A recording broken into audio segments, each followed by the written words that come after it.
What is up, all you freaks out there? This is Ryan. And I'm Rhonda. We are one short yet again this week. 2 Musketeers tonight. Yes. We got to give a shout out to our lovely co-host, Sarah, who is currently residing in the hospital. Bless her. At the moment. She went in this, she had an appointment this morning, and I guess it didn't go as planned, and now she is in the hospital. So let's send some prayers and good, focus, good vibes to Sarah. Hope everything works out well for her and she's able to get out of there fairly soon. And she'll be joining us next week on the show. So we've got Teresa Chalmers, our good friend from Canada, in chat, and Lois Clark. So I want to say hey to them. And hello. how's everything going with you? Going pretty good. Going pretty good. It's been a lovely beginning to the week. It really has. I The took your weather, advice. see, the cards spoke last I week. took the car's advice this week. And you know, the weather turned nice. And we've been able to go and enjoy it. So see?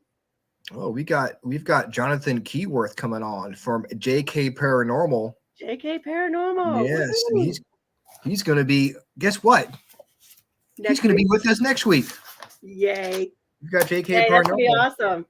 Yes. So I had Looking an forward to that. interesting encounter this evening. Well, what happened? You just can't make this stuff up. So, today has been a wild day. I had a friend do some yard work for me. That looked great. I went and actually ran some errands for one of my neighbors.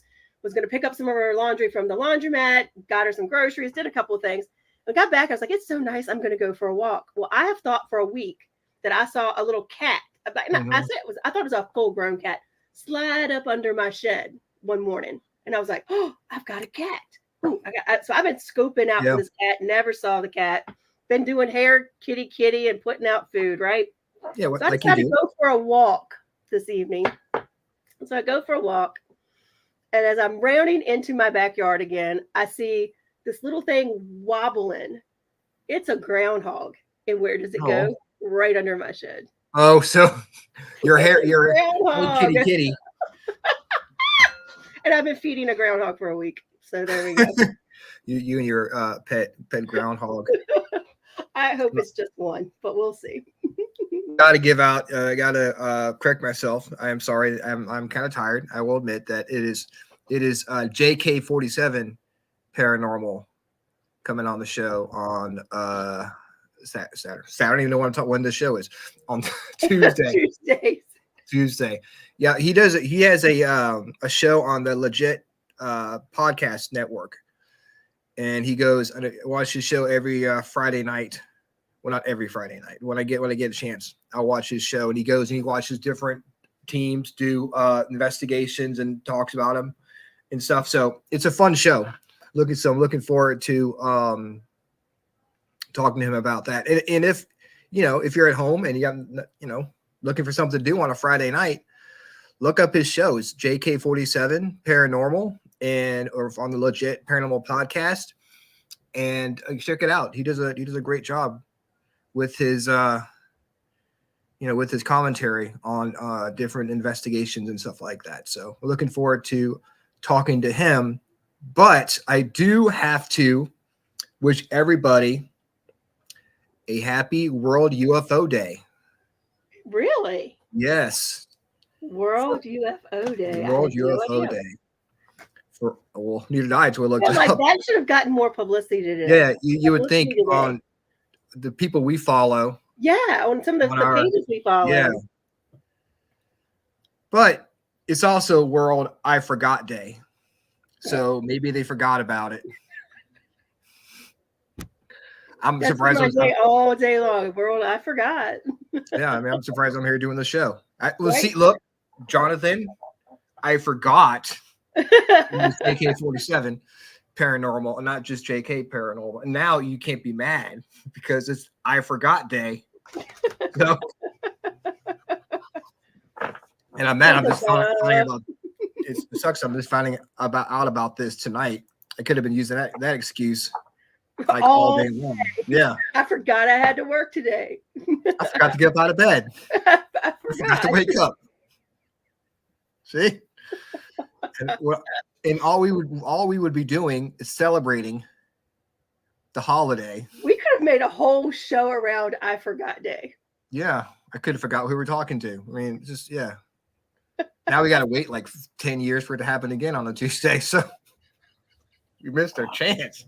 We'll forget by then. Yeah, we will forget. We'll be celebrating. I Forgot Day. Yes. Every day will be I Forgot Day for me. I think once you're over 40, every day is I Forgot Day. Yeah, but now it's good to know that there's actual day to celebrate it, so people can understand what we go through. This we have a paranormal shout out to Ghostly Concerns Paranormal Investigations and Research Idaho chapter. Oh, so there's more than one chapter. Yeah. I guess so. I never heard of ghostly concerns, but if you have a concern and it's ghostly and you live in Idaho, then you should go to their Facebook page and check them out. Their last post was in December of 2023. So I don't know if they're still around, just in case. You have ghostly concerns. I want to have a team in Idaho. I don't know anybody in Idaho, so I wanted to expand our horizons into. They would be actually, if they're around, cool to talk to, because that's like an area of the country I don't know much about historically or ghostly or any of that. So I just know it's really cold up there in the wintertime. And there's potatoes. Yeah, and they got the in Boise, Idaho. They got that blue football field. Yeah, Boise State, and apparently that's where potatoes are from. Apparently, or a lot of them are from Idaho. So that's about the extent of my Idaho knowledge. Mommy, I will go. Beach Asylum. I think that's a reference to. I think she was going to go there for her birthday. Yeah. You know, Teresa, I have never been there. I used to go to Detroit all the time when I was younger because my mom is from there. And my grandparents and everybody's from Michigan up in Detroit area. So I'd go there when I was a kid. But that was never part of my my family trips to Detroit wasn't going to an asylum. That would have been a strange trip. Maybe should. They probably would have dropped me off there. Right. Slowed the car down, pushed me out. Let's go. God. All right. So trying to bring back an old word. I looked up old timey. I almost said old timey swear words. Now, ooh, that'd be good. Old timey swear words. I like it. I'm all about the swear words. Yeah, and honestly, I didn't. I thought I was talking about not doing this because of the profound nature of this word.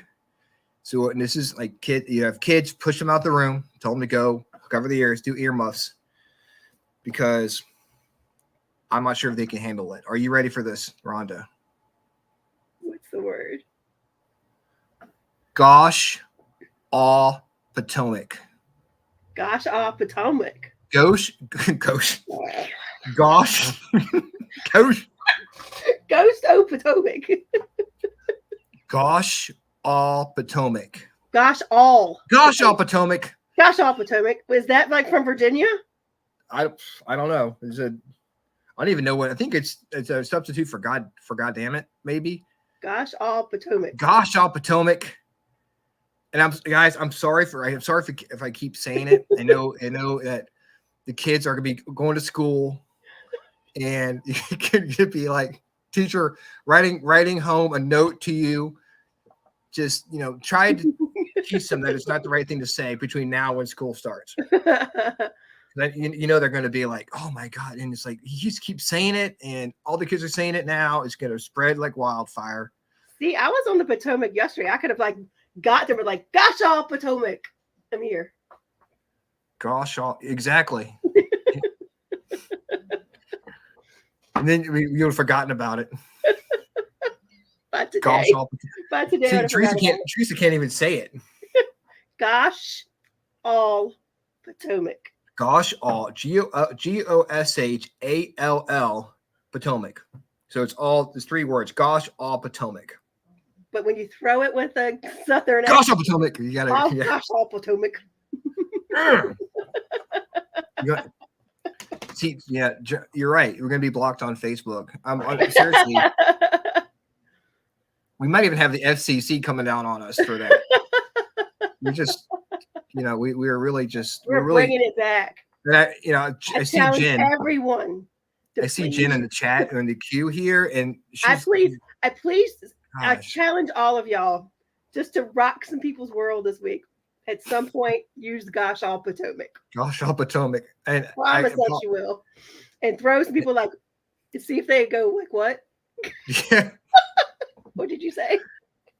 And Jen's probably thinking she's dealing with a bunch of potty mouths, and I really should have made this podcast NC-17 for the amount of bad language we're using here. So what are the cards telling us to do?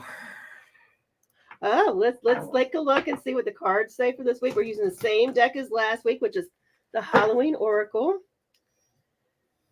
What does our collective need to know this week? It says Jack-o'-lantern protection.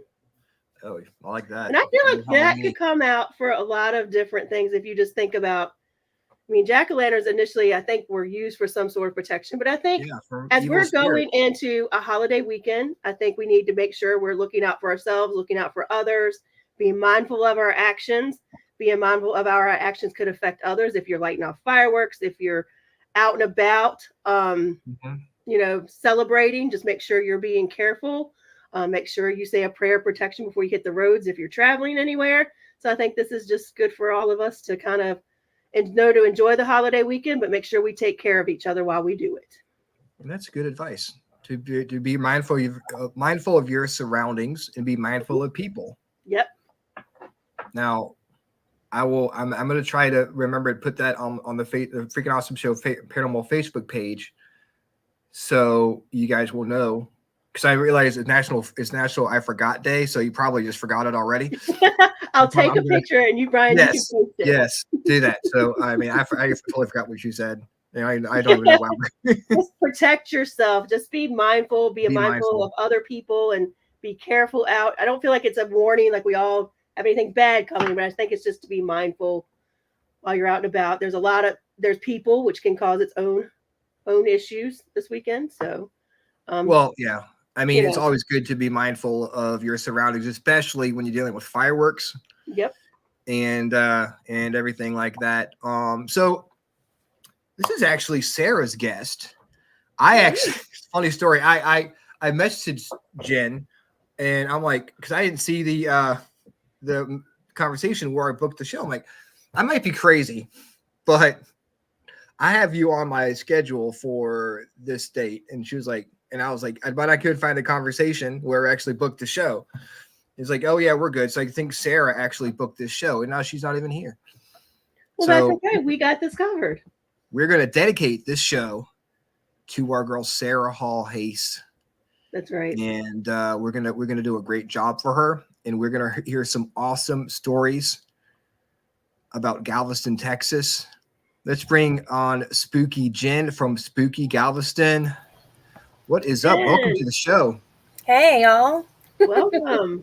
Wow, man. I apologize for all the dirty language we were using earlier. We're going to try to stay focused and, try to keep it clean.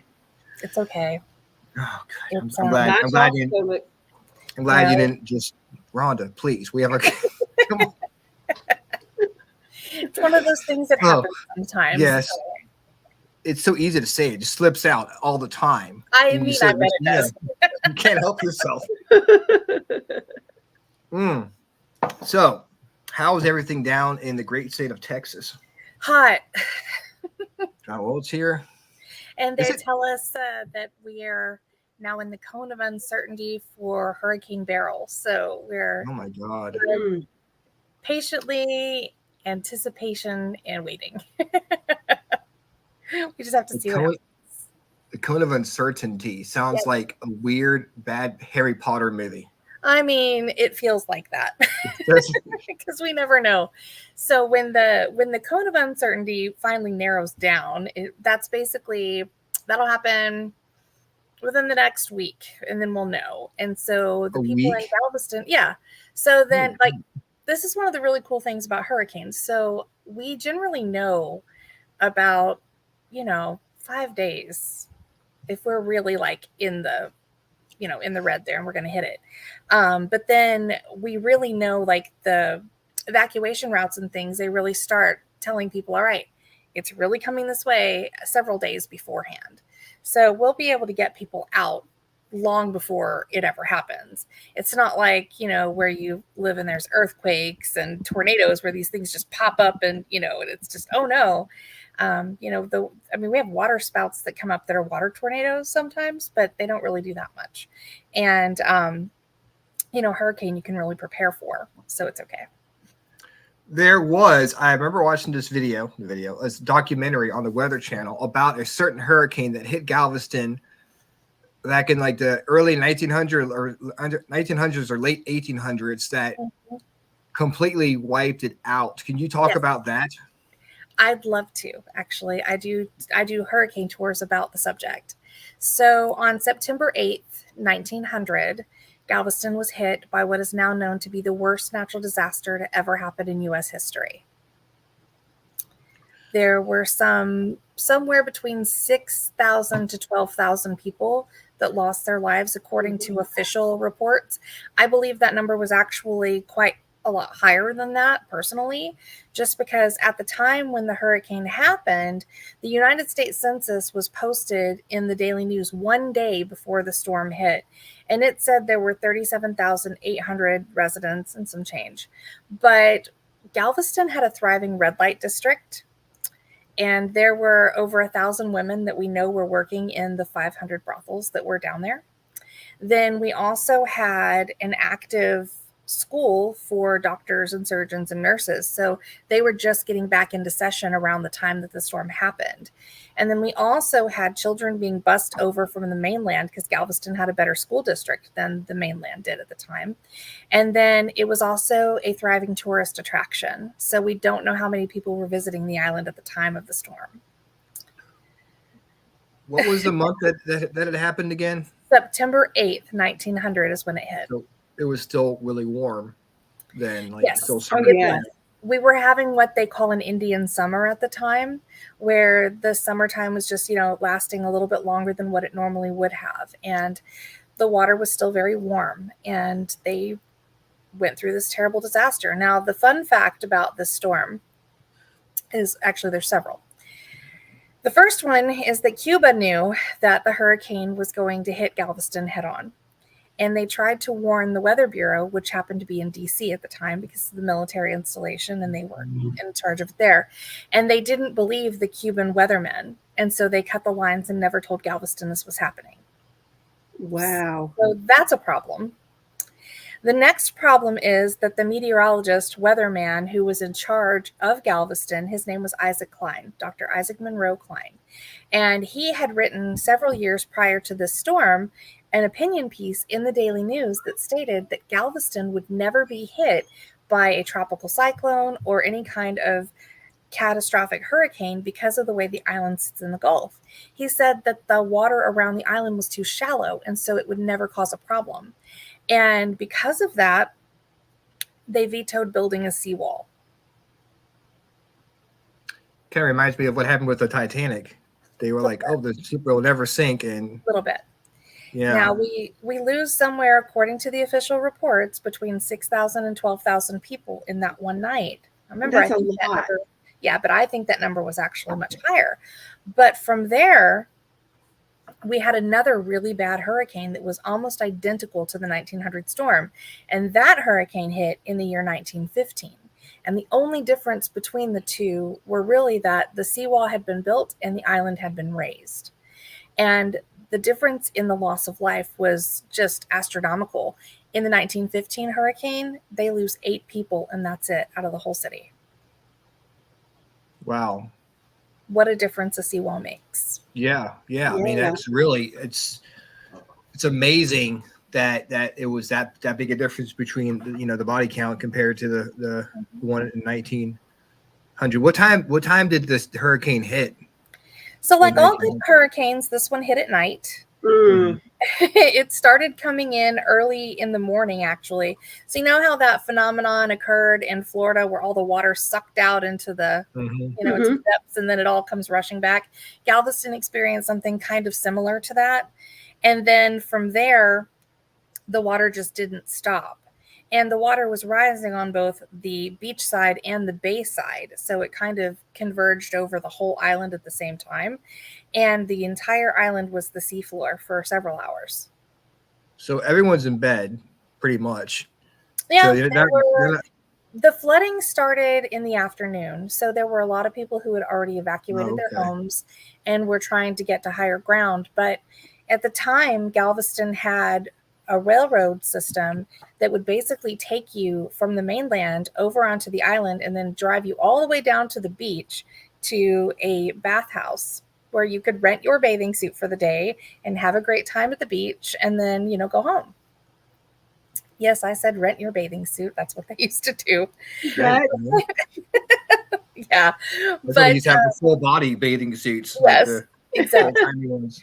But after a little while, the sand starts eroding away and those railroad ties floated up and they acted like a battering ramp and they actually destroyed quite a lot of the neighborhoods.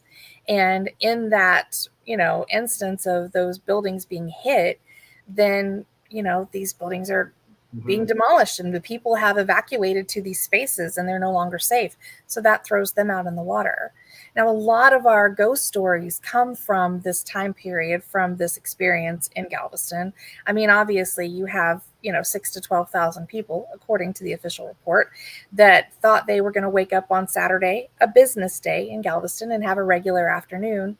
But instead they wind up fighting for their lives. And a lot of them don't survive it. So when you have situations like that, of course you're going to get ghost stories. Yeah. And we have some doozies. We have a Walmart that sits pretty close to 61st and Seawall. And the story is that it's haunted by children. And the reason for that is because on the beach side of the seawall, that's where the orphanage, the Sisters of St. Mary's of the Incarnate Word, sat. And they had 10 nuns taking care of 93 children in that space. And they daisy chained all the children together with clothesline. And from there, they went into the girls' dormitory and they were trying to keep the kids calm. 3 boys wiggled out of their ropes and climbed up into the rafters of the building. And when the building broke apart, the debris caught up in all the ropes. And some of the children couldn't swim and the nuns were wearing woolen habits. So it was really a bad situation and they didn't survive. So all of that pushes forward into part of their property, which was pretty wooded at the time. And that's about the space where the Walmart sits now. Now, they were Catholic, so they couldn't be put on the funeral pyres that were lit to burn the debris and the bodies. And they weren't going to take them and throw them overboard 20 miles out to sea because that had already proven to be a terrible idea. So they decide to bury them where they find them. And that's about where the Walmart is now. Yeah.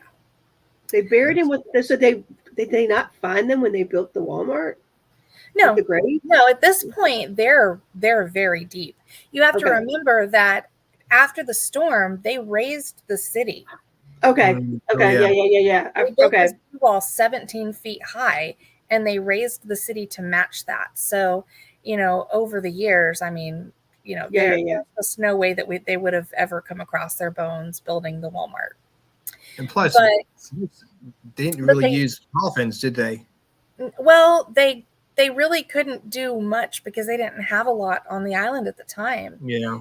I mean, when the storm happened, they were pretty much cut off from everywhere else because the train tracks that had come across from the mainland were destroyed. Like you were getting across by boat and that was it. And, they really just did the best they could with the resources that they had at the time. So we don't know if there were coffins or not, but it's more than likely possible that they didn't because of just how much devastation there was all over the island. I was thinking because of the finding the bodies of the children and the nuns where the Walmart is. If they buried them where they found them, they probably just put a hole, put them in there as is, and then covered them up. And by the time the Walmart gets built, it's probably decomposed so much you don't even tell. Yeah, I mean, occasionally now when people are digging for plumbing lines and to lay cable and things, occasionally you might find a bone or two, but it doesn't happen all the time. And there's only a few unmarked graves that are still on the island. And the reason for that is actually because of the WHPA, which was the Women's Health Protective Association. When the storm recovery process was in full swing, they went around and they dug up a lot of the unmarked graves where they could find them, and they put those remains in the paupers' graves because that way they were able to have them in a designated space so they wouldn't have to worry about, them being disturbed. Right. So they wind up moving them over there so that it's not a big issue. I mean, obviously there are some that they weren't able to get, or they just, didn't realize there was someone buried there, but most of them were moved. So it's not something where, you're digging down and you're going to find a skull or something like that usually. But the WHBA then goes on to do all kinds of crazy things, like lobby in the city for things like clean milk. And they wind up being the early grassroots movements for the women's suffrage in Galveston. So it winds up being quite a thing. So I wonder if that would have happened, if they would have gotten, if the hurricane never happened, if that would have led, it probably would have happened eventually, obviously, but that kind of kickstarted the whole process, of the clean milk and women's suffrage and stuff like that. So there is some good stuff that came from it. It really did. There was a lot of amazing things that happened in the aftermath of the storm that probably wouldn't have transpired otherwise. But, Galveston in 1900 was a really unique place because you had a lot of different things going on. You had this thriving red light district, you had shipping and industry, you had more millionaires per square mile there than you had anywhere other than Newport, Rhode Island or New York City. It was the Wall Street of the South. Right. It was a very big deal to be able to say that you were going to Galveston. And it was an entirely different type of city then. So after this happened, I guess they were never really able to recover from it as well as they did. Other people start coming back? Did the rich people come back at all? Or like a lot of people still came back to the island, and a lot of businesses and things reopened. But the problem is that Houston was a thriving city as well. It wasn't on the ranks with Galveston, but because Galveston was devastated, a lot of people moved their things to Houston and turned it into the bigger city. And that's why Houston got bigger than Galveston. Besides like the hurricane, was there so you hear about, Texas towns like gunfighters and, stuff like that. Was there any of that in as part of the history of Galveston?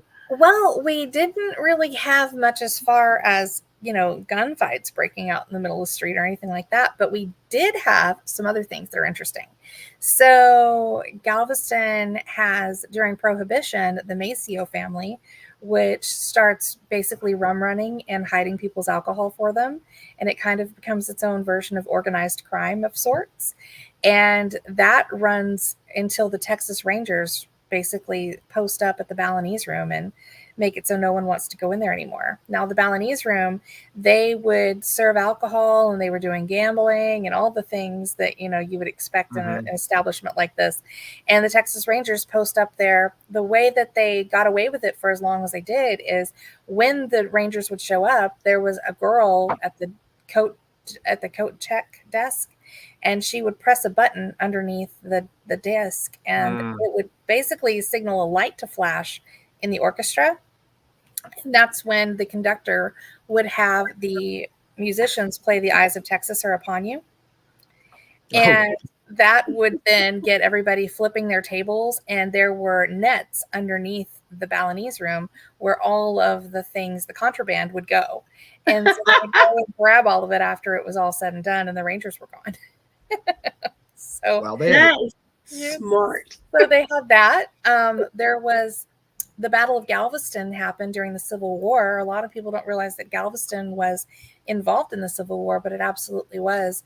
They were a Confederate area, but they would have munitions shipped to Galveston for the Confederacy because they could smuggle it out back into the southern states because it's so close to Louisiana. So that's what they were doing with that. The Union took Galveston for a very short bit of time, and then the Confederacy took it back. But then, Galveston winds up being the last place the Emancipation Proclamation is read. And it goes full circle because the house where the Emancipation Proclamation is read is Ashton Villa, an exceptionally haunted location in Galveston, by the way. But it was built by slaves, and then the Emancipation Proclamation gets read there to free them from this, horrific thing that they've had to endure all of this time. So it's really an amazing thing that they have a lot of ways that the history kind of comes full circle in these different places and almost starts the process of healing in different ways. So then Yeah, you also have pirates in I was Galveston. getting ready to ask about pirates since it's an island. Yeah, we have Jean Lafitte fought in the War of 1812, the Battle of New Orleans, and he fought alongside Andrew Jackson there. And for his acts of heroism during the war, he was pardoned for all of his acts of piracy. And then he winds up saying, okay, I am leaving here. And he goes and settles the island off the coast of Mexico because Galveston and Texas weren't a thing yet. And he's there for about 4 years. The story goes that some of his men did not think he was a very good leader, and they decided to rob an American ship. And so they go off to do this. Some of the men that stayed behind tell Lafitte what's happening, and when they come back, they're hanged on the docks. Well, Lafitte winds up meeting the U.S. Navy at that area where when they show up, because obviously this is a treasonous act and you can't do that. So yeah, U.S. Navy shows up to tell him he has to vacate the premises. And he's like, I need 3 days to get my stuff together. Can you give me that? And the story goes that they said yes, and they went to his house and enjoyed all of the spoils of what the island had to offer at the time. And they woke up on their ships to the smell of burning thatch and wood on the third morning, because Lafitte's men had gotten them so drunk they didn't realize they were carried back to their ships. And then once they're there, they smell burning thatch and wood. They wake up, they run topside. They think that their ships are going to be set ablaze, that they're going to die in these fires, or they might have to jump out into the water and die by drowning. They're not sure what's going to happen when they get up there. But when they get to the top, they realize that their ships are perfectly fine. It's just the entire encampment of Campeche that's been set on fire. And Lafitte sails away, and no one knows what happens to him after he leaves Galveston. So that was the last known. Yeah, that's the last known address for him. Wow. Yeah, that's the last place he's ever seen. So there are stories and theories about what could have become of him. Some people say maybe he might have become a businessman under an alias in New York City. Other people say that maybe he went off to become a privateer in Cuba and that he died at sea and had a burial at sea. But there are those that believe that he loved New Orleans and that he loved Galveston enough that he roams between the two places now as a vampire. Oh, a vampire. Mm-hmm. Absolutely. Now, what are the stories that are around that? Are there an area where he's supposedly seen? Like during Mardi Gras, a lot of people will say they see him. Okay. So, there's also a lot of ghostly apparitions of pirates and of Native Americans that are seen out where the Battle of Three Trees happened, where he and his men slaughtered the majority of the Karankawa Indians. So there's a lot of things like that that tie him back. Now, the story of him becoming a vampire is a little interesting because it said that he knew some of his men were going to double cross him. And so he decided to send word back to New Orleans that he was going to need an amulet of protection. Now, we don't know where he was from. It's possible he was from Haiti. He might have been from France. We don't know. There's not really a whole lot about this man that we do know, okay? But we know that it said that he wrote back to New Orleans. He gets this letter to this voodoo priestess who sends back an amulet. And the amulet is said to be a big black mastiff dog that gives birth to 13 puppies under the full moon.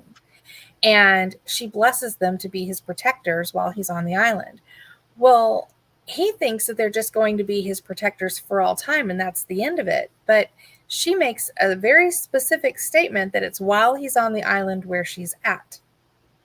Okay. Now, he tries to take these dogs on the ships when he has to leave the island. And he's not able to do that because every time he does, the dogs start getting sick. So he has to bring them back to land and they seem fine. He goes and he confronts her and says, what did you do? And she says, they'll protect you as long as you're here with me. And he tells her, then no man will ever take you from this place, and these dogs will stay with you. And he sails away, and nobody takes her away from there. And when he sails off, she changes the blessing of the dogs to protect anyone who would choose to be on the island by choice. And when you scorn a woman, they say is, hell hath no fury like that. So Yeah. imagine what a voodoo priestess could do. Exactly. They say she is the one that turned him and changed him to be a vampire. And that she actually, even now in her afterlife, is still on the island. When we have bad storms come towards Galveston, a lot of people will report that they see her apparition on the west end calling in the waves. And as for those dogs, they're harbingers now. We see them and we know that there are bad things coming. Before Hurricane Ike, a lot of people were reporting seeing them running down the beaches. And if you should be walking down the streets of Galveston late at night and come across them, then if their eyes are glowing red, you're headed right for danger. But if their eyes are glowing gold, they're just offering you safe passage. But they are still a little protective of Lafitte, according to local legend, in that if you walk past where Maison Rouge was, which is at 14th and Harborside, late at night, you'll hear phantom dogs growling and barking to make sure you don't enter that space. Interesting. Wow. Are there any reports of, I know a lot of like places like islands, beaches have like a woman on a beach looking for their children. Are there any reports of like those kind of stories? We don't really get a lot of those. We have the priestess on the beach calling in the waves to try to get a hurricane big enough to carry her home.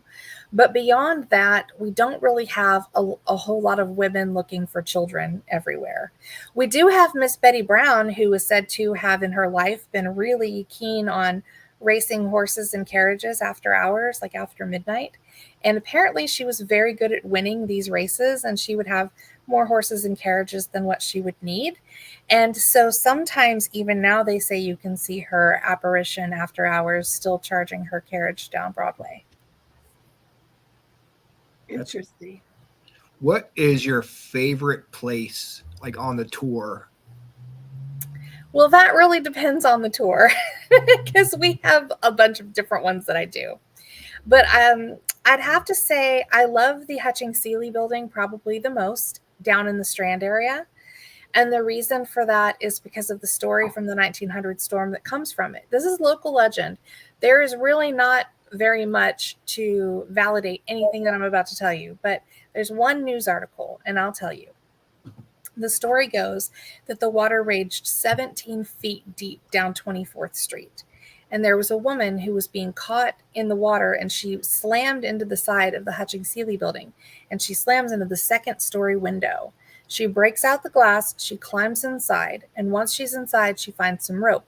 This was a banking building, and they used the ropes to move the safes around.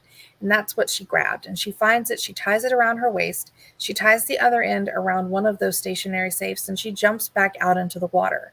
It's cold, it's black, it's nighttime, there is debris and everything else you can imagine in this water. And this woman grabs out into the blackness to see what she can find. And she will pull you in and then drag you back over to the building, push you in through the window. She saved 50 people this way. When the water receded to an unsafe level, she winds up going down the stairs in the front of the building, pulling people in off the street who were disoriented from being in the water all night. And then eventually all of her adrenaline washes away and she just collapses. When that happens, infection sets in and she dies in the building 2 weeks after the storm. No one ever thought to get her name. Oh, wow. Wow. The That newspaper, is so sad. Yeah, the newspaper writes a story of a young woman who was very heroic, who died in the building 2 weeks after the storm. That's all we have to go on. But if you ask people on the island who had relatives that went through the storm, a lot of times you'll find people who say that either they or their friends of a friend of their family, of the neighbor, or whoever knew someone who was saved by this woman. So there are a lot of people. There are a lot of people. Yeah. Yeah, they give her the credit.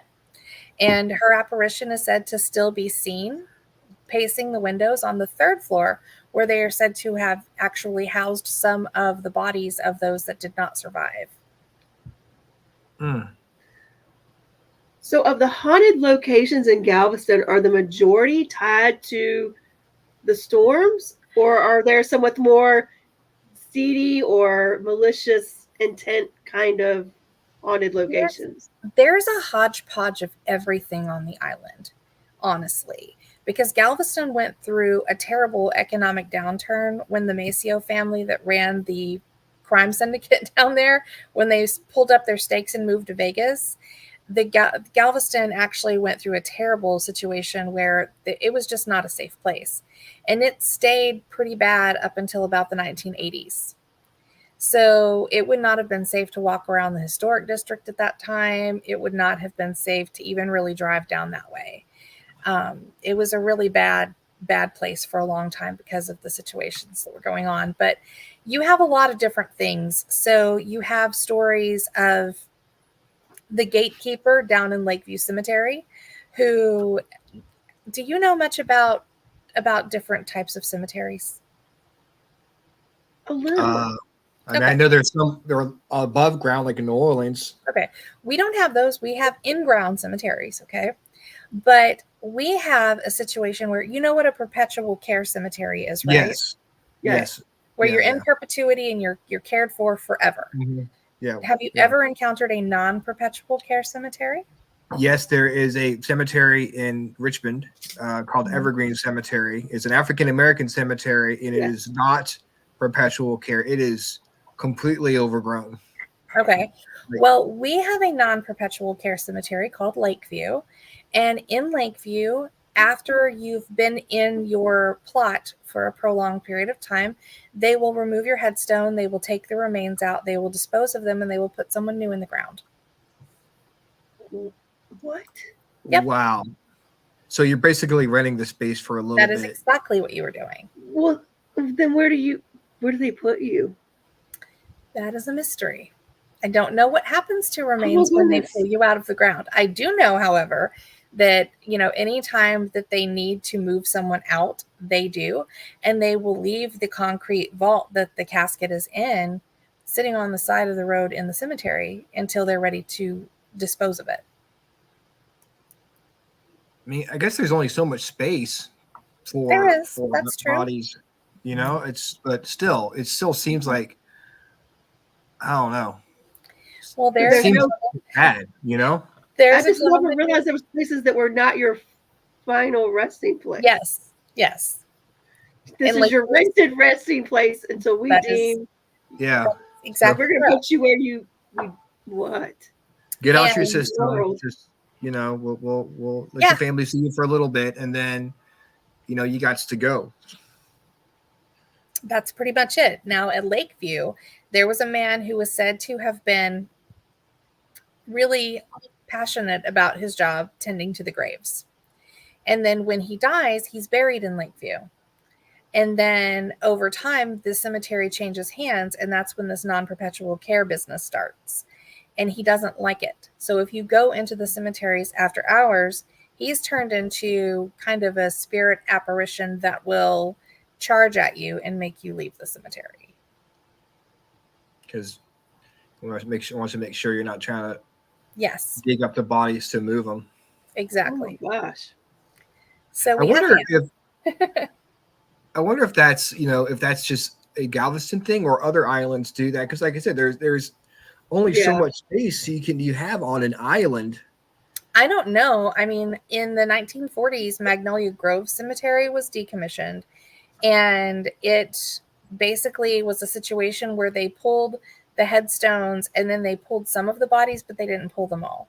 So I don't know. And that's not a cemetery at all now. That's actually the back nine of the golf course for Moody Gardens. And it's also part of the airport runway area. So I don't know.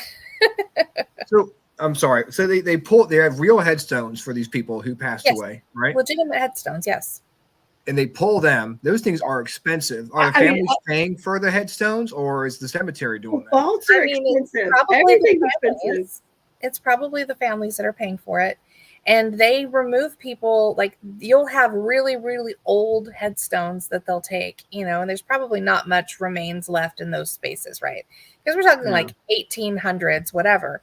But then you have some people who have been, buried there like in 2010 or maybe 2015, and they have also been removed because their headstones are over in a pile on the side of the cemetery. And if you go to Lakeview in the summertime, when the pond is low, or the lake, if that's what you want to call it, a lot of times you'll be able to see that they have thrown people's headstones into the lake as well. Jesus. They've got to at least be there for a couple years. Or I mean, for a few years, yes, but then they'll take you out. I don't know how it works or why. I have reached out to the cemetery to ask these questions, and I've not gotten any answers back, so I don't know. Yeah, I'm sure they're gonna be very forthcoming with what their business practices are. I learn something new every day. And there's a lot of really notable people that are buried in that cemetery too. That's what makes this so wild. Like Isaac Klein, the weatherman from Galveston during the storm, his wife is buried there, Cora Klein. She was lost during the storm. You also have President Burnett, who was the first president of Texas, who was buried there. You've got Norris Cooney Wright, who's buried there. He was really big in Texas politics. And then you've got like local famous people like Walter Gresham, who owned the Gresham home, which is now Bishop's Palace, which is a big tourist attraction. And then you've got the giant Woodsman of the World statue in the middle, and there's about 12 men who were buried under that. And then and that statue, there's actually another one identical to it that's in Chicago. It was made by a famous artist way back in the day. So there's a lot of different things, a lot of people who are buried there that are notable in history, at least in Texas history. And so it's always a risk that we take when we go, that we might find that somebody that we know is important is buried there is now gone. So we just never really know if they're always going to be there or not. Or even if if they're really there, they might, exactly. Maybe those are ones they leave the headstone and just. No, they take the headstones when they take the remains, because they use those. You have to. You can assume that if it's the headstone of the person, it's the same person there. Yes, but you can also assume that if the headstone is gone, that the remains are also taken. Wow. Has anything happened to you during a tour? So many things. We actually do. There's a house on the island. It's called the Lee Kempner Mansion. And the Lee Kempner Mansion, it was built in 1893, and it's a 1900 storm survivor. It has went through all these changes. It's very important to Galveston history. The man who had the house built, his name was J.C. League, and he's the reason why we have a city called League City. Okay, so he's a pretty big deal. And the guy that designed the house is Nicholas Clayton, who was a famous architect during this time period. And they happen to have been best friends. And so this house has like all the state-of-the-art stuff, right? Well, it was recently turned into a nonprofit, and the woman who basically took over the house and started the nonprofit gives me the opportunity to host paranormal investigations there, and I run haunted mansion tours. I do a month of mourning in October. So we have all kinds of crazy stuff going on all the time. But what's pretty wild is that the very first year, last year, when we were getting ready to do a month of mourning, I walked in with an entire box of flower arrangements that we were getting ready to set up around the funeral stuff. And while I was walking in with it, I had unlocked the door, walked inside, turned off the alarm, wandered through the house towards the parlor where everything was, and saw a woman sitting at a table in the middle of the room. And I went, "Oh, I'm sorry. I didn't realize anybody was in here." And I went, "Wait, I'm alone." And she was gone. Oh my gosh. So that was a thing that happened. We've hosted many paranormal investigations there at this point.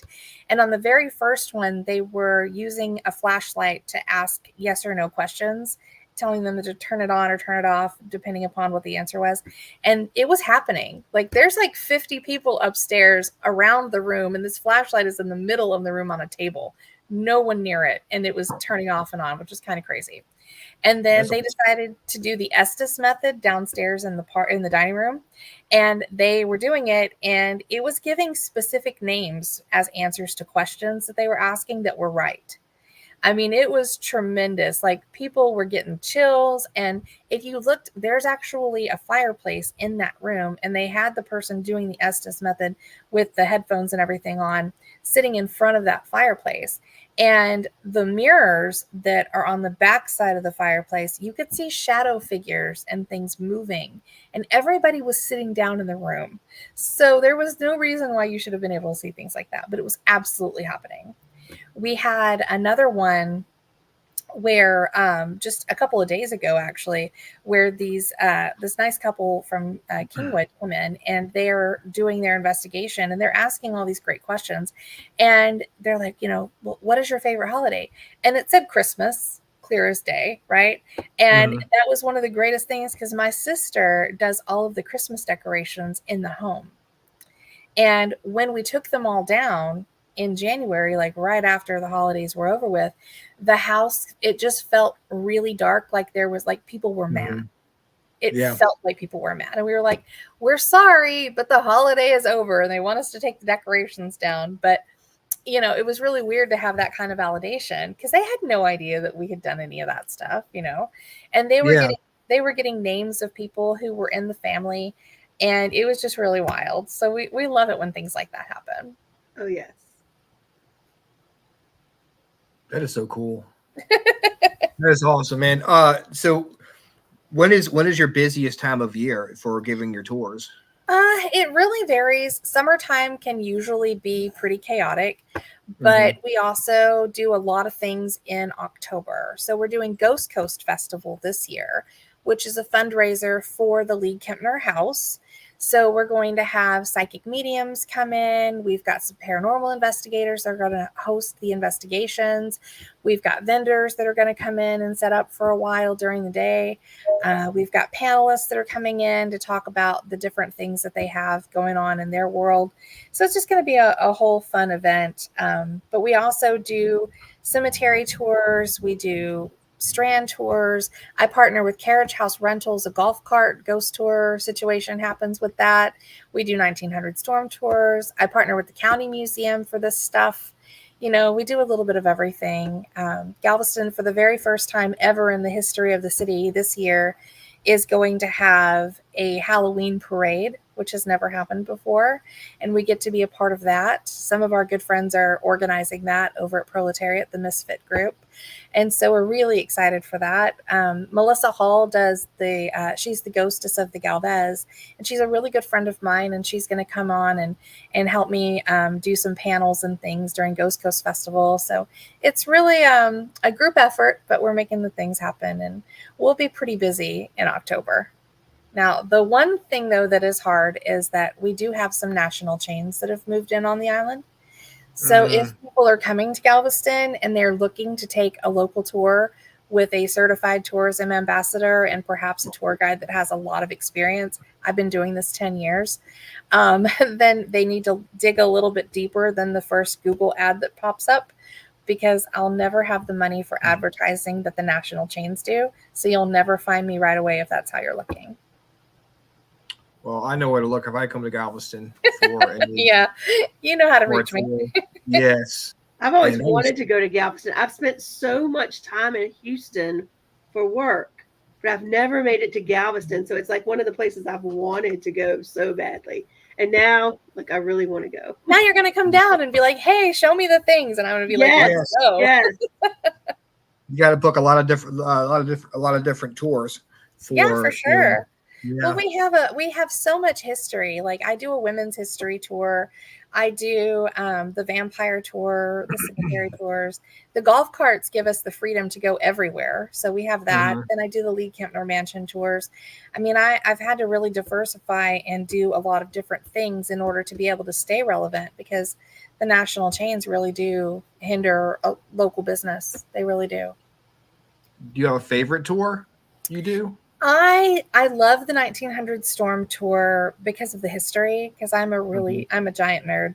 I have a bunch of books from the 1900 time period that I've had to research and study in order to get the information, so that I could share it on the tours. And I get to partner with the Galveston County Museum for that. And so we get to see artifacts from that time period in that space. And I love that. I really do. But honestly, I'd have to say doing the Lee Kempner tours is probably my favorite, just because I don't only have to talk about the house. I can also talk about the history of Galveston and tell the ghost stories about the different places and things. and I love that. So it's probably that one. But I cut my teeth as a tour guide doing the Strand tour. There was a man named Dash Beardsley who was in Galveston for a really long time. He retired a couple of years ago, and he was known as the ghost man of Galveston. And you just, rock star with the long blonde hair and the sunglasses and a trench coat, walking down the Strand, giving a ghost tour. And he was the one that trained me to be a tour guide.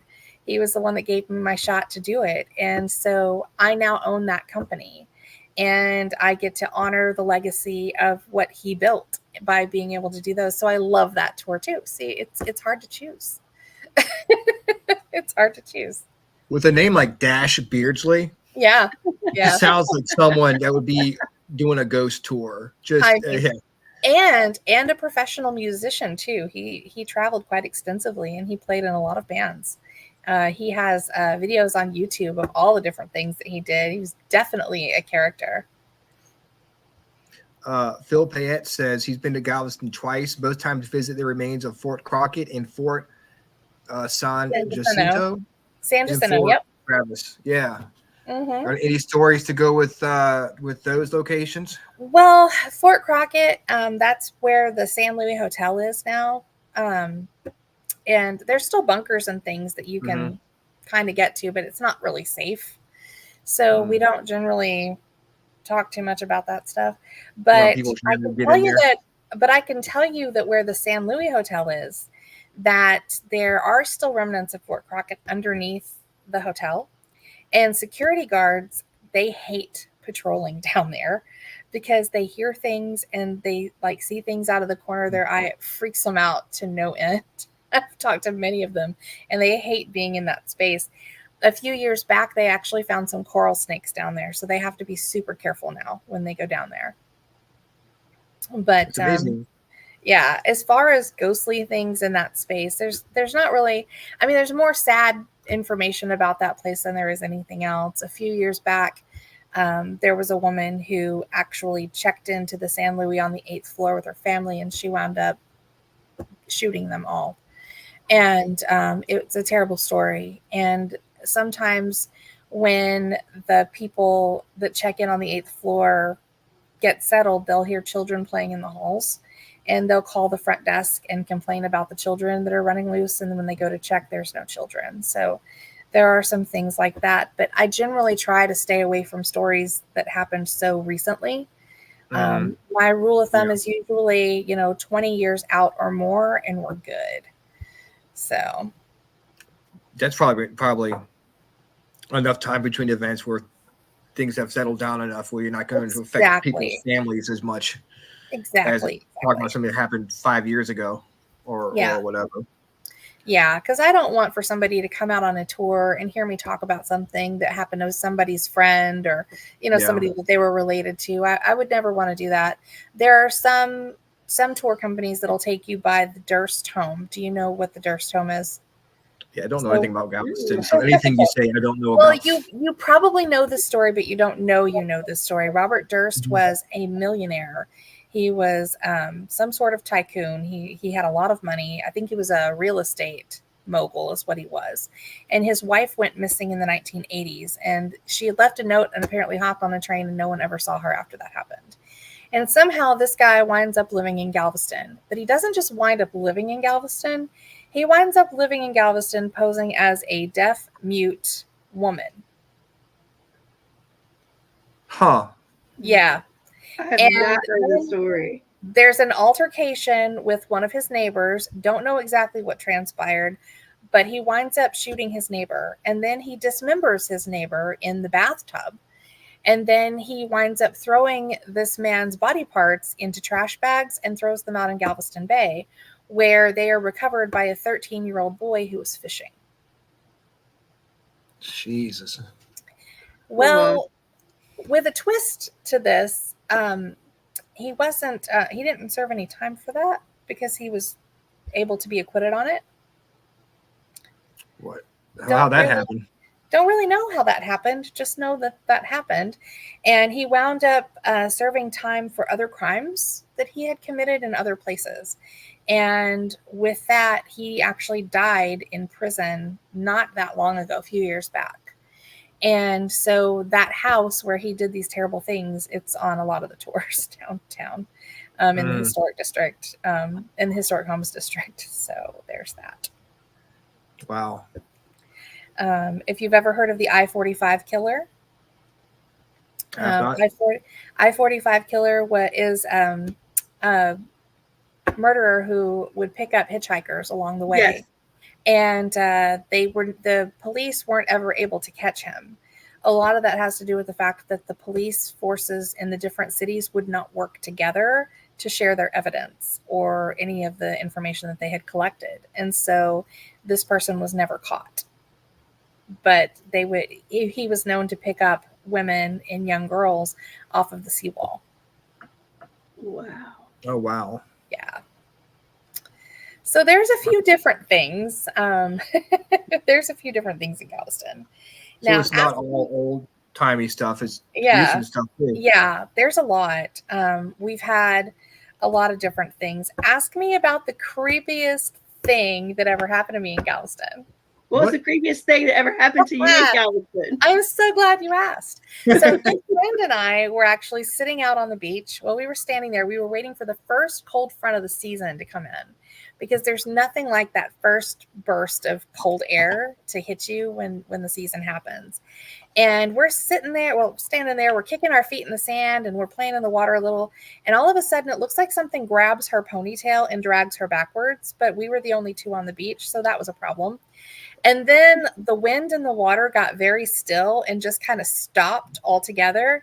And we both got goosebumps and we were like, okay, it's time to leave. And so we go up to the seawall and we sit on a bench, and we're sitting directly in front of where our cars are parked. Okay. And we get lost in conversation a little bit more. And then she's very aware of our surroundings. And she says, hey, Jen. I'm like, yeah. She says, there is a very creepy man standing across the street. I think it's time for us to leave. And so on the count of 3, we're going to stand up and get to our cars. And that's fine, except for he was directly across the street from my car.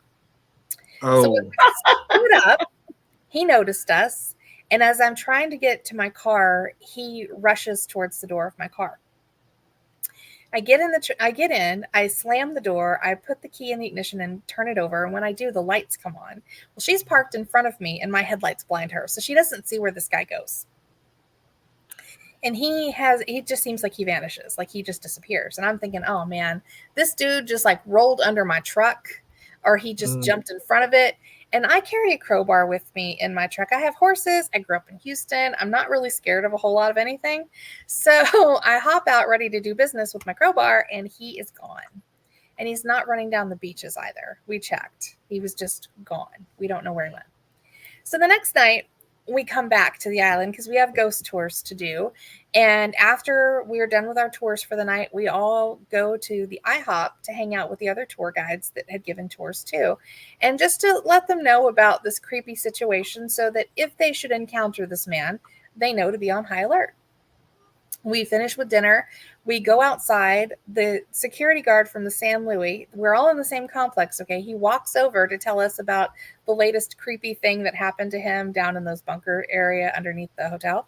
And as we're talking, we happen to mention to him that we had a pretty creepy experience the night before, and it happened pretty much across the street. And we tell him what happened. And he goes, you know what? You're not alone. Like, we've had a lot of women who have told us that they've had some kind of problem with a guy that sounds like the guy that you're describing. But when we go to try to trespass him, we can't find him anywhere. And Ellie says, she's my friend, she says, well, if you saw him, would you trespass him? And he says, yeah. And she goes, okay, cool. Because he's walking out from around the San Luis right now. And he was walking down the sidewalk next to the hotel. Well, there are 6 women standing in front of the security guard who all see this apparition, this man, this thing. And it's sandy blonde hair, brown eyes, white tank top, khaki shorts, flip-flops from the night before. And when he turns around to go get him, he can't see him. Wow. Well, that's the definition of a haunting. All these people. Yeah. Yeah. That's crazy. Yeah. I wonder who it is. We believe there was a time where there was a lot of substance abuse happening behind the San Luis, and a lot of people wound up overdosing. So we believe he might be one of them and just does not realize that he is dead. Gotcha. Oh. It's funny, you told the story of the ponytail, and you're like, me and my friend were sitting on the bench, we're engrossed in conversation. I was like, I bet you were. Oh, we were. I bet you were. She grew up in Alaska, and she didn't really have, like, I mean, she had some experience, but there really wasn't a whole lot of hauntings where she was at that time. But then she moves to Galveston, right? She's living in this apartment. And over the time that she's living there, she starts having all kinds of weird experiences, like, hearing people talking, seeing stuff move out of the corner of her eye. And then one night she had a bottle of wine shatter in her hands. And that was around the time that Hurricane Harvey was supposed to make landfall. So she didn't want any part of the hurricane. Okay, she's not from here. She doesn't want hurricanes in her life. She's done with it. She decides she's going to evacuate, and that's fine. You got to do what you got to do. And a normal person evacuates to Austin, San Antonio. They're going to Dallas. They're leaving the city of Houston, the city of Galveston. They're going to higher ground. Not Ellie. Ellie went all the way to Utah. Well, she made sure. She's like, I'm getting. Yeah. She was good, but she fell in love with Utah and decided she wanted to live there. So she comes back and she's like, I need you to help me pack up my stuff. And I'm like, okay, cool. So I'm helping her pack everything up, and we load her U-Haul several times to get it all to fit, and it still doesn't all fit. So she asks if there's any way that we can put some of her stuff in storage at my house until she can come back for it. And I'm like, yeah, sure. That's no problem. Well, she gets in her U-Haul and she drives away, and I have the keys to the house, right? So we're good. And I have to bring my husband back to her house to help me to get all of her things into the truck so that I can take it home and we can, do what we need to do. Well, when we pull up in front of the duplex where she lived, every single light was on inside, and we had turned them off before we left. So that was red flag number one. I say, honey, I love you, but I'm offering you up as tribute. You have to go check that out. He's a good sport. He does. He goes and he checks it out. And while he's up there, he's like, well, it feels real creepy up here, but there's nothing out of the ordinary. So I'm going to turn the lights off, and we are going to just load everything up, and we're going to get out of here. I'm like, okay, that sounds great. Well, he turns off all the lights, and we load everything up. We lock the door. We put the keys where we're supposed to for the landlord. And as we're driving away, we see the lights coming back on in the apartment. So, oh my gosh. That's not the weird part of the story, though. We haven't got there yet. So I start doing there's more. Right? So I start doing these carriage house rental tours, right? So I'm driving the golf cart around, and I have the perfect story, right? I mean, I can talk about this duplex where Ellie lived. So I pull up in front of the duplex, but across the street. So the people in the car, they don't know what we're about to talk about. They don't know if it's going to be across the street or right in front of us. They don't know. And the psychic medium lady who's sitting in the back seat says to me, before you say anything, I want you to tell me everything you know about the place where the gargoyles are on the building. That's Ellie's duplex. And she says, because whatever is in there knows that you talk about it, and it doesn't like it. Oh. And I said, oh, okay. So I told her everything that I knew about it in a different location, but the damage was already done because this golf cart was charged to 100% and was waiting. This is one of the first golf cart ghost tours I did. And they had made sure the car was ready to go for me that night. And the whole rest of the tour, transformers were popping in different locations as we drove by. Car alarms were going off. Front porch lights were flickering. And then the car battery died before we got back to Carriage House. And this is a 2-hour ghost tour, okay? They have these cars where you can run them for like 12 hours or more and not have to worry about getting them back on, without a charge, because they'll keep it the whole time. So, yeah. Question is, did you keep talking about that spirit after that investigation? Yes, I actually drive by it, and I say, as we drive by the street, there is a duplex that is across the street that's going to have gargoyles at the top. I want you to look at it and see it. I will tell you about it when we get to our next destination, and that's how we do it. That's smart. That's smart. To make That sure is you're really smart. out of hearing distance from them. Like, oh, yep. That's Nothing to see here. Nothing to see here. Exactly. Nothing to see here. Yeah. Look I'll at tell you those about it really later. cool gargoyles. We're gonna keep going. Yeah. Wow. Well, wow. This has been a lot of fun. I want to thank you so much for coming on the show and talking with us. And I learned so much tonight about Galveston and the history of the place. I had no idea about some of the stories that you were telling us about. This is it was awesome. And especially about like how like non-taking care of cemeteries, how far that can go. That was mind blowing. Well, I saw one of your comments posted and asked if I thought that Durst had killed his wife. And the truth of the matter is I don't know what happened to her, because in history, we don't know what comes of her after she gets to that train station. But I will say that it is very unusual that no one has ever seen or heard from her since she left that note. Yeah, it's not like before when John Lafitte went away. Right. Yeah, you know, it's different. You're on land, for one thing. Yeah, I mean, maybe she's wandering around New Orleans and Galveston as a vampire too. I don't know. But I do know that a lot of people do say they see Lafitte a lot. So I'm glad you guys enjoyed the stories. I mean, there's a ton of them. Like, we're always finding out new things, and more stories happen all the time. We will have to have you back on. Yes, I feel like we like to scratch the surface. Yeah, that pretty would much be all awesome. of your information. I'm excited. Thank you. How do people get in touch with you, or how would people go about booking a tour? Yeah, down there. Well, for me, you can book by visiting ghosttoursofgalvestonisland.com or Spooky Galveston, because those are both my websites. I haven't changed Dash's information over to under me completely yet, because his website's been active for 25 years. So we keep that one, but Spooky Galveston's a good way to do it. I'm on all the social medias under Spooky Galveston, and I have a TikTok under Spooky Jen. So there's a lot of different ways to reach me. Awesome.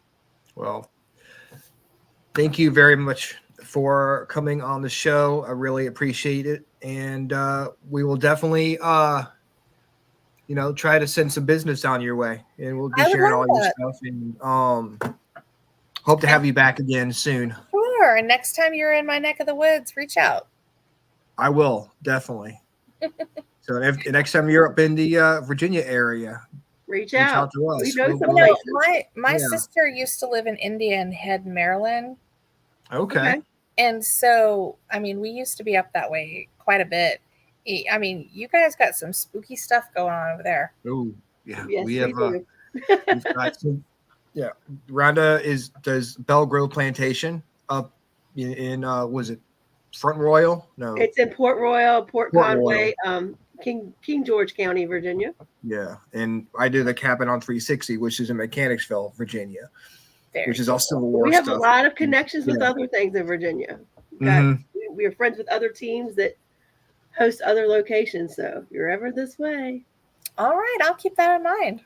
Awesome. Thank you so much for coming on, and we'll talk to you soon. All right. Sounds good. Thanks for having me. Have a good night. You too. Bye. That was fun. I really appreciate her coming on talking to us for so long. That's awesome. Great stories and things I would have never thought were allowed. Man, I'm so blown away about the Brenna spot. The whole cemetery thing is I mean, I get it from an island, but it's like we have St. John's Church here in Richmond, right? And I talked to talking to the people who do the tours there, and there are thousands of bodies buried on this land where St. John's Church is, but they're all buried on top of each other. Right. I've heard of that. But I never heard of people actually, or you have this, but I guess they know it. It's not like it's not like it's. I mean, I guess they know. You go in there and you realize this is only for a short amount of time, and then I'm assuming they give it enough time that like immediate family members were probably still around. Yeah. Like mothers, fathers, spouses, children, maybe grandchildren, and then it's like, okay, enough time has passed. I don't know how that I works. wonder how big, Now I how have big- research. Now I have research to do. Yeah. I wonder how big Galveston. We should have Kristen should have asked. You know what? She's still. I'm gonna ask her how big. Well, that's all right. Welcome We can. back. We're going back. How big is Galveston? Like, It's about 27 miles long and about 5 miles wide or so. That's Mhm. not big. no. That's not much bigger than Hatteras Island. But I do want to tell you that like over on Broadway, which is like the main thoroughfare in Galveston, after the 1900 storm, when they raised the city, they had to raise the cemeteries too. Now you had to pay to raise your headstones and your mausoleums. Okay. And if you didn't have the money or there wasn't anyone around to be able to do it or anything, Right. then they would just fill in on top of it. And then they would bury more people on top of that. So you have that too. You're still buried Yes. there. You just So buried deeper. Yes. So those are about 3 people deep. Oh wow. So yeah, okay. So that's what happened with the church. You know, just keep burying Yes. on top of each other. Yes. And that's what they did in the Broadway cemeteries. Now over in Lakeview, they didn't have to do that because it was already a natural height. So it was fine. But some of the people who the remains that they take out, they haven't been buried that long. Some of them are just a couple of years and they're in there and then they're out. Wow. Yeah. So do they know like this is how it is? If you get It's not buried like there, a do you surprise know when that's they how walk it in is? here? Yeah. I really don't know if it's disclosed to the people that get buried there to their families or not. But I mean, when you're dealing with people who are dealing with grief, of losing someone that they love so much, I mean, even if they do get told that, are they really hearing it at the time? We don't know. I mean, I I know a lot of I people. understand that. I guess a lot of people they know where they're going to be buried before it happens. Like they're like, okay, I got this plot here. Like my dad had the plot for my mom and him. Mhm. My mom's there now, but he knows where he's going to be. I wonder if a lot of people are do that where it's like they know they're going to be buried there and they know this is only a temporary thing. I don't know. I mean, I'm definitely curious to find that out. I've been trying to find this information for a long time, and people don't generally want to talk about it. So I don't know. How many cemeteries are there? But I do know it's happening. There's quite a lot of cemeteries in Galveston, actually. You've got over on 61st, you have a bunch of different ones. You have like Greek Orthodox, you've got Catholic Cemetery, and there's some other ones that are over there as well. Out on the West End, there's a few. And then on Broadway, you have 7 cemeteries in one complex. That's where they're buried on top of each other, though. So you have a bunch of different things like that.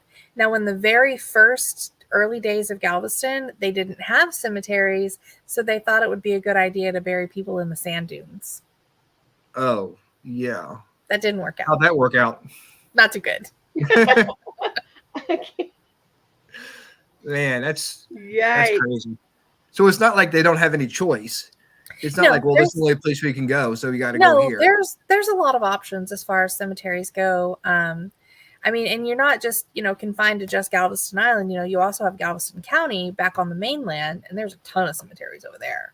So there are options. It's just a matter of, this is what you're doing. So, yeah, I mean, maybe. Like, I don't know. I can't afford for you to be buried here the whole time. So right. I'm going to. But, that also, though, I mean, if you're disturbing graves, then that makes ghost stories. That's true. That's true. More business for you, I guess. That is true. That's crazy. Well, again, thank you so much for coming on and talking to us. Sorry for bringing you back on, but you're fine. I was listening to you guys talk. I was like, well, I guess they have questions they wanted to ask. Yes. Yeah, well, I really feel like I'm going to leave this because sometimes I'll rewatch and I'm going to have like more questions. So yeah, you need to come back. Yes, we were definitely having a part 2 and 3 with you. That's fine. I do want to tell you that the Carriage House Rentals, the golf cart tour company that I partner with, they allowed me to bring in a paranormal investigative team just this past weekend. And it was the very first time that the building has ever been investigated. Now, there's not ever been any kind of spooky haunting stuff or anything like that, but sometimes the building just feels really, really creepy late at night. And so we brought in the group, and they were doing their investigation, and they kept getting a bunch of names and things that would come through, but they weren't really getting like any kind of definitive conversation from anything that seemed to be going through. So the best thing that they could figure out for this particular location is that, you know, the spirits just kind of pass through this area, but they're not necessarily attached to the building, which makes perfect sense because the funeral home that owns Lakeview Cemetery is directly across the street from the building they were investigating. Small freaking world. Jeez. Wow. Well, on that note, we're gonna have to have you come back for another show and hear some more awesome stories. Hopefully, we'll have Sarah with us. Yes. And yeah. Again, thank you so much for coming on. And no problem. We'll have you on again soon. 2 minutes. All right. That's right. Good. You guys have a Maybe great not night. That soon. Well, have a good night. Thank you. Thank you. Bye-bye. Bye. So that was fun. Yep. I'm not going to talk any more about Galveston because I'll just bring it right back on again. We'll have to wait. No more. Our mind is like, yeah. It's cool when you learn and you have. I like having these people on who could tell stories like this and to learn about different places that. Yeah. I don't know if I'll ever make it to Galveston, but to hear these stories. It's going on my list. Yeah, you said you go to Houston all the time, so maybe you can make it down there. Yeah. You could picture with her. That'd be awesome. That'd be cool. I mean, I'll just say I'll try to make it down there. Yeah, I'm gonna try to make it down there. I'd love to get the guy from Ghost of Stanton to come on. Yeah, you should. Here, or get him to do it. I'm sure he'd be willing to. Oh, well, I'll send him a message. Yeah, do it, definitely. Maybe we can. Maybe we can do like a special. Well, maybe not Sunday because that's when he does his tours. We've got. Let me see what dates we have available.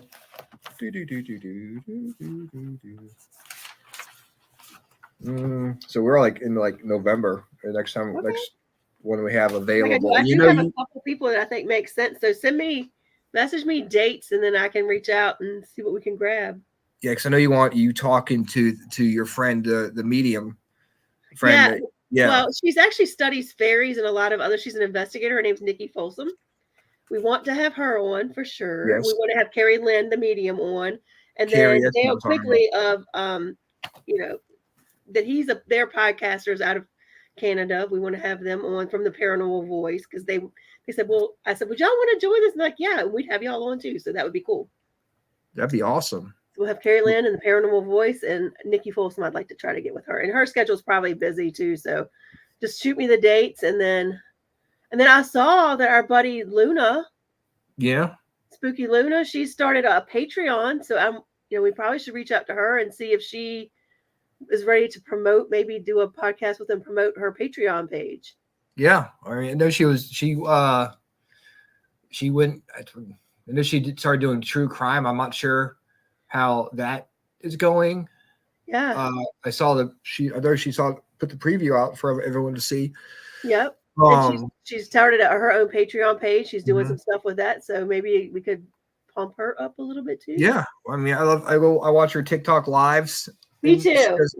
So we'll reach out to her and see if she has anything she's ready to promote, because it looks like she's making some big moves.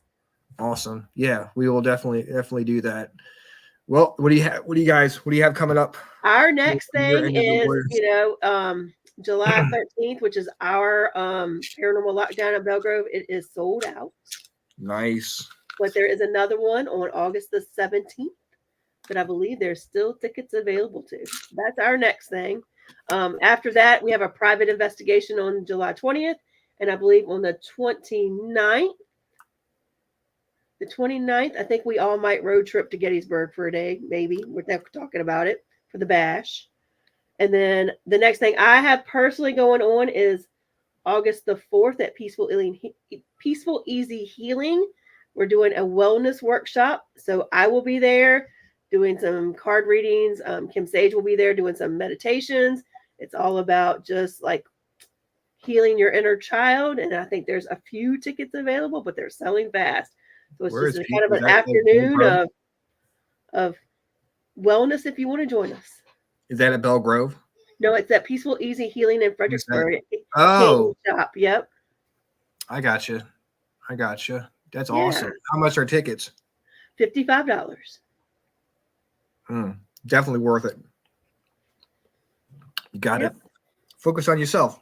Be mindful, as the cards say. The cards said be mindful. It said be protected, but I think that's just be mindful of your actions towards others. Be mindful of your interactions with, just driving here and there, and be safe and be happy. I think Jeannie would agree with that. Jeannie is one. Find her page. I had a reading with her last night, and she's amazing. Spot freaking on. She came out to the cabin and she gave me a reading, and she knew names of people that passed away in my family that had no idea, that she had no reason to know. Yep. We like to have her on as much as we can for panel discussions and all of that. So we had Phil on earlier. Yep. Jeannie on now. We have the whole Payette family. That's awesome. So cool. Let's see. Well, we don't know what's going on with the cabin yet, so we're still working on that. Everybody put out the good vibes that the cabin ends up in the right hands to be able to continue doing what the cabin does for all our paranormal friends and for charity, because there's a lot of charity work done from the cabin on 360. So we like to keep that going. So we love you too, Phil and Jeannie. Yeah, I mean, Dennis has done such a good job with the cabin. There's so much cool stuff that's happened out there. It's got to stay in the paranormal, because there's a lot of stuff that we need to. So everybody put that energy out there that it stays in the family. Put it out into the universe, but don't forget to do that, because it is National I Forgot Day. So don't forget. Yeah, don't forget. And happy National UFO Day. And the card said protection, so protect the cabin. Put it out there. We need to keep it in the paranormal family. Yes, but try to use the right language. Don't say gosh all, but no. Is it? Gosh all Potomac. Gosh all Potomac. Gosh all Potomac. The freaking cabin needs to stay where it is. Gosh all Potomac. It can't leave the family. Potomac. Yeah, well, it's 10:30. The kids should be in bed now, so we can go all out here. Well, next week we have got JK47. Yes. Paranormal coming on the show. Hopefully, we'll be back at full strength. Rhonda, thank you so much. You're welcome for joining us. There was a lot of fun, guys. Check out Spooky Galveston on Facebook. Go give her share her stuff. Go check out Spooky Jen on TikTok, and see if you find her on Instagram. And everyone, thank you for tuning in. Teresa, our fan in Ontario. What am I talking about? I forgot where you're from. Thank you so much for tuning in. Phil, Jeannie, Jonathan.